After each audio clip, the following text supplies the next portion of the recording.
people, even now, because it's like the 100th anniversary of the Russian Revolution, are celebrating Lenin. It's like, that's not good. That's like celebrating Hitler. Okay, I'm dead serious about that. It's not good. And the fact that people can dare to think that that's okay means that there's something wrong with the way that we look at history. Lenin was a monster. And if you want to know about that, you can read Solzhenitsyn's writings about Lenin. Because the communist apologists say, well, it wasn't Lenin. Lenin was a good guy. He was all motivated by love of the working class. It's like, well, his henchman was Stalin. And if your henchman is Stalin, you're not a good guy. and Lenin was around during the early collectivization.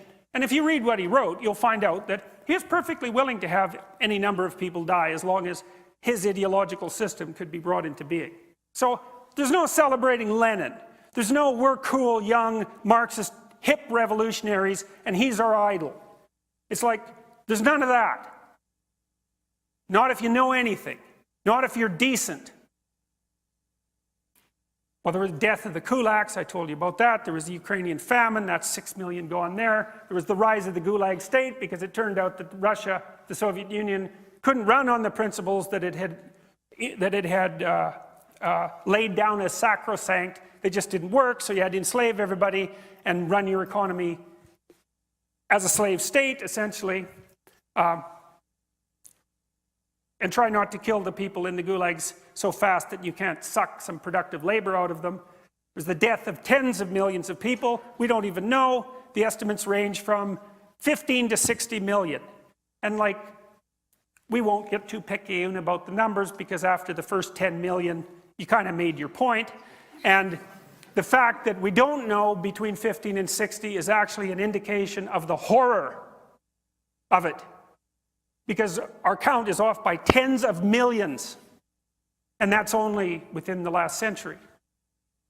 And then there was the 1956 crackdown on Hungary and the 1968 invasion of Czechoslovakia. Then there was the whole like thermonuclear Holocaust thing that was going on at the same time, and the fact that in 1962 and in 1984 we were seconds away from complete annihilation, right? During the Cuban Missile Crisis, the keys were in the intercontinental ballistic missile release systems, and Castro, as he admitted to Jimmy Carter, in case any of you are Castro fans, which you shouldn't be, that he was perfectly willing to have Cuba annihilated if it would have meant the defeat of the United States. And then in 1984, approximately, I may have the date exactly wrong, the Russians received an indication from their early warning systems that the Americans had launched 5 thermonuclear missiles, and one Russian decided that it was a mistake and refused to launch the retaliation. And he just died about 2 weeks ago. So, you know, that was pretty close. And so that was experiment number 1, let's say. That wasn't good, that experiment. Let's put it that way. It wasn't good. It was exactly the antithesis of good. It was precisely the antithesis of good. But that wasn't all. I mean, there's the People's Republic of China. That's a different country. Like, seriously, a different country, right? Different tradition, different language. How many people died in China under Mao? No one knows. Same issue with the Soviet Union, although Mao was a bigger monster than Stalin, and that's impressive, you know, because there's Hitler, there's Stalin, and there's Mao.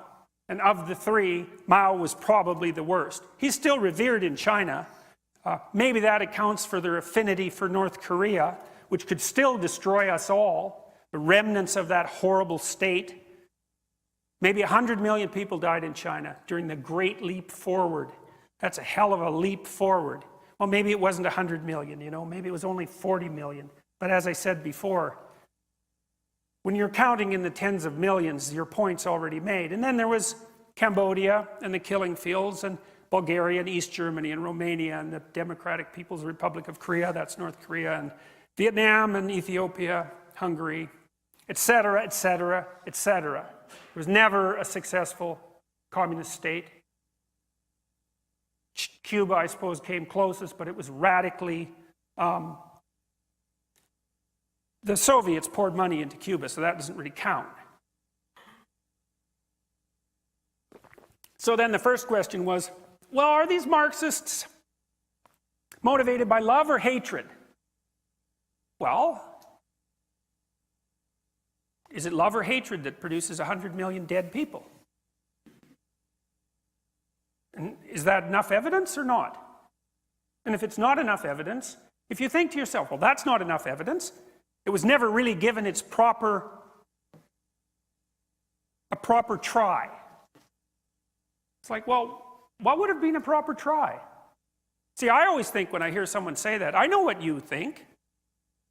You think in your delusional arrogance that you understand the Marxist doctrines better than anyone else ever has, and that if you were the one implementing those doctrines, you would have ushered in the utopia. That's what you mean when you say that. And, you know, they say, and there's an idea in the New Testament that there's a sin, it's the sin against the Holy Ghost. If you commit that sin, no one really knows what it is, that you can't be forgiven. And I would say, well, if you want a candidate for the sin against the Holy Ghost in the 21st century, the statement, real communism was never tried, with the underlying idea that if you had been the person implementing it, it would have worked, I think that's a pretty good contender for something for which you should never be forgiven. The Leninist system was one of the greatest blows that socialism suffered in the 20th century, maybe second only to fascism. I mean, as Lenin took power, among its first acts, along with Trotsky, were to destroy the socialist institutions that had arisen in the pre-Bolshevik period. Soviets, factory councils, constituent assembly, which was dominated by left social revolutionaries, largely peasant-based. And of course, they went to war against the anarchists, a major war to try to wipe them out, the Makhno's army and so on. And there was a sort of a logic behind it. They were orthodox Marxists, unlike Marx, incidentally. They believed in a version of Marxism that said that revolution can't come in a backward peasant society, which is what Russia was. It was what we would now call a third world country, an undeveloped peasant society with some development, but owned by the West and so on. I mean, a highly educated and productive intellectual class, but that's also true of third world societies. So they thought this couldn't happen. So therefore we have to drive this backward population through industrialization by force.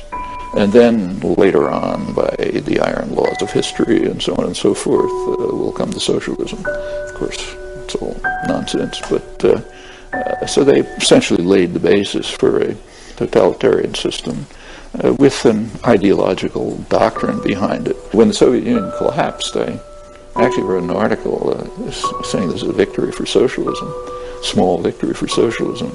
I just couldn't get it published.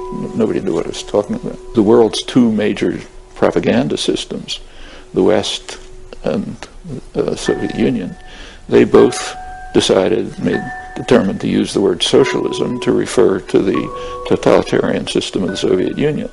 I mean, the West did it to discredit socialism. The Bolsheviks did it to try to gain, the credit associated with genuine socialism. Well, when the world's two propaganda systems agree, it's going to be very hard for people to extricate themselves from it. So now socialism, the term has been degraded to mean the form of totalitarianism instituted by Lenin, carried through by Stalin. And it was, going back to Spain, it was entirely natural that they should be in the lead in destroying the popular revolution. Bakunin, much earlier, had predicted all of this. He said that in the future, it'll be two forms. One form will be they'll take over the state, and they'll create a red bureaucracy, which will be the most vile and brutal regime the world's ever seen. And there are others who will understand that they can't take over the state, so they have to serve concentrated private power and state power. And they'll be the technical intelligentsia who, implement the policies of the masters in what we now call liberal democracies, which is a very good prediction. It's one of the few predictions in the social sciences that actually came true, which is one of the reasons why nobody ever studies it. It's much too dangerous, too insightful.